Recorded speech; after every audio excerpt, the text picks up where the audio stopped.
Hello everyone. I know I look rough, but I think especially all of us in the US of A can agree that the past 3 days at this point have just been something. My sleep schedule has been anything but great. I've had personal stuff going on in my life. 2 car accidents within the same week. One, my boyfriend, one, me. Luckily, mine was very minor, but my boyfriend lost his entire car. And he is okay.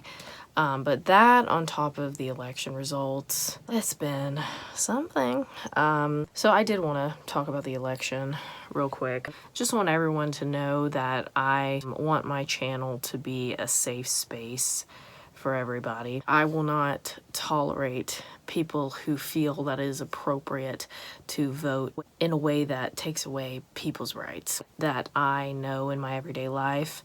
Some of those rights include my own rights as a woman, and I will not tolerate that. I wanted to make that very clear because I think it's pretty obvious how I feel about these issues, but if it wasn't, there you go. We are gonna just have to do the best we can, especially me as a white woman. I'm really trying to hold myself accountable and do what needs to be done moving forward to try to make things as good as they can possibly be.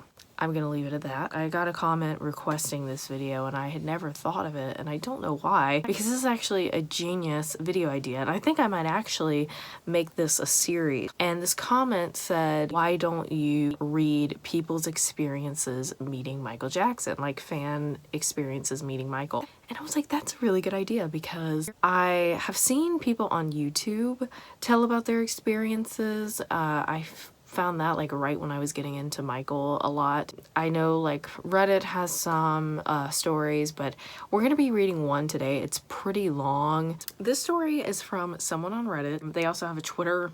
I don't know if this is their exact Twitter anymore, but it's Pez, D-A-N-N, Pezdan. And this is their story about meeting Michael in 2006. Since I can remember, like most of us, my dream was to meet Michael. In 2006, 3 days after my 19th birthday, my dream came true when Michael came to London to accept the Diamond Award at the World Music Awards. This is my story. Dude, can you imagine turning 19 and just like meeting Michael 3 days after that? She won at her birthday. How you doing? Michael shouted as he exited the stage. I'd finally done it. My own ears had just heard Michael Jackson sing live. So real. Sure, it was only a few lines, but it was loud as his mic was turned up to the max. Leaving the Earl's Court Arena, I was crying. My friend Maya was crying. It was most definitely a moment. Literally me. But wow, what a moment I will never forget. A moment that is most pleasing to me. I'm telling y'all, I would be one of those girlies on the stretcher, okay? Just saying. We rushed back to the hotel and Michael was in the window waving to the fans as we united in a chorus of Diamond Award, and he waved the award to us, proud of his achievement. He's so cute. The atmosphere that night at the Hempel Hotel was electric, and I remember thinking, I am in the middle of Michael mania. This was officially the most perfect day of my life, or so I thought, because the following day of my life would top it.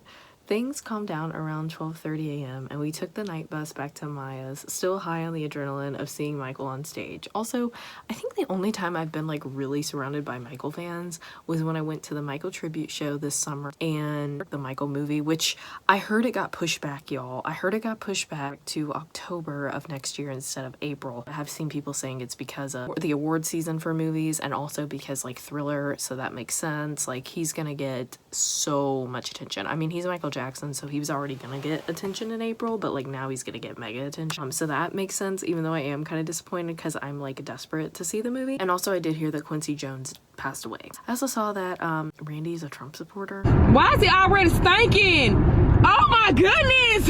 It already stink! Oh. Everyone stared in confusion. We stopped off to check the papers. They claimed he was triumphant, something they would later recant in the 6 a.m. edition. We literally fell through the floor, said goodnight, and crashed out. When Michael was in town, sleep was a luxury.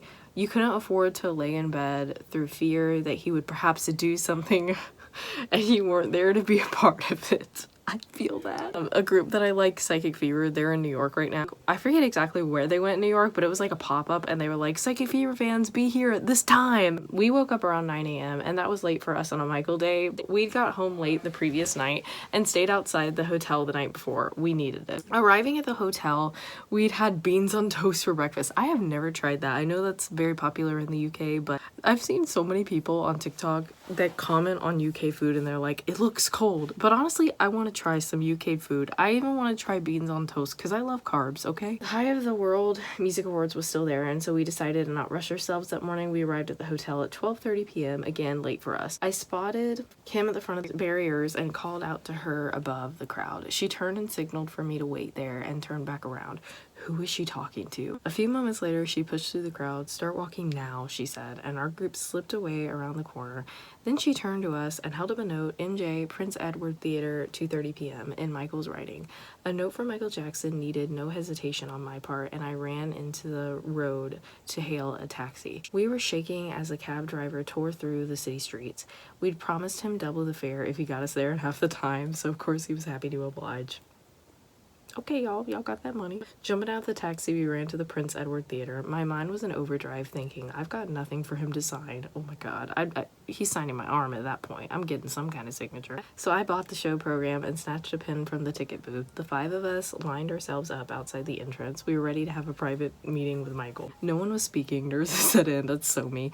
All of us frantically looked from left to right. Where was Michael? We heard a noise on the horizon, and before we had the time to consult each other, hordes of fans burst around the corner of the Prince Edward Theater, and I instantly felt my chances had been dashed. They brought the media. Everybody fought for a place around the entrance. A car horn was sounding off behind me, and a black SUV pulled up on the pavement right next to us. It was Michael, and this was happening right now. The SUV door swung open and the security detail jumped out and attempted to clear a path between the vehicle and the door. They began shouting at the fans to move back, but the fans at the back were pushing forward to get a glimpse of Michael. Oh god. I hate when people push. That's why I don't think I can do like punk concerts or metal concerts. Like I'm a shorty and I have no upper arm strength, okay? Literally, I'm 5'3". In the back of the car, Prince cracked open the little window to peek out, and a paparazzi took the opportunity to shove his lens through the gap and start photographing. God, I could not be a celebrity. I could absolutely not be a celebrity. Welcome to Bangkok. That's me as a celebrity, okay? I twisted slightly to get my arm above other fans and grabbed the lens from within the window, period. Get off my effing camera, he shouted back, but I refused. Some fans behind me saw me wrestling with this guy and helped me pull him backwards and away from the SUV to link arms and form a human barrier either side of the door so Michael and the children could get into the theater. One of the security thanked us and then said, sorry guys, we're gonna have to push on you to get those behind you to move back. They began pushing against our chests of the fans. It was extremely painful. Yeah, I would be stressed out in that situation. I do not like when people push, but I loved that the fans actually like tried to be respectful. You don't see that with some fans nowadays. To my right, I saw a large hand reach out and signal one of the security to get back in the car. That's Michael's hand, I said to Maya. The security guard jumped in the car and jumped straight back out again. Okay guys, listen up, he said to us. Michael wants all of you to chant, F the press, can you do that? And we were off, loud and proud. As we chanted, the fans had moved back slightly so they could raise their fists to shout, F the press, Michael is the best, F the press, Michael is the best. In the midst, the security rushed Prince, Paris, and Blanket into the theater and out of sight. Michael was left in the car and we could hear him laugh loudly. That laugh, OMG. Imagine hearing that in person. Michael appeared at the door of the SUV. The push from behind started up again. It was more violent this time, and the concern on the security's face was clear to my friends and I. We started yelling for fans to move back so that Michael could have a clear path, but they didn't listen. I cannot imagine, because I mean, Michael is insanely famous, so I don't even want to know what that pushing was like. In a heartbeat, they managed to bundle Michael through the doors of the theater in the commotion. Maya and I immediately swung around, true to form, and began to shout at the fans. We were angry that they had put Michael's safety at risk. People began to loosen in the tightly packed crowd when the door to the theater opened back and one of Michael's security details stepped outside. I walked straight up to him. I'm so sorry about all that. Please tell Michael we tried to stop him from getting hurt, and we did ask him to move back, and he put his arm around me and told me not to worry. The next move shocked me. He moved me close to the theater door. No. He put her in the lobby. Did I have enough money for a ticket? That's me. Did he think I wanted to buy a ticket? My overdraft is maxed out. My student loan is delayed. What was I gonna do? The security guy stepped in a few minutes later and I said to him, I can't be here without my friend. Her, the one with the braids. That's a real friend right there. Michael has bought tickets for you guys, so I need you to pick some people to come in with you.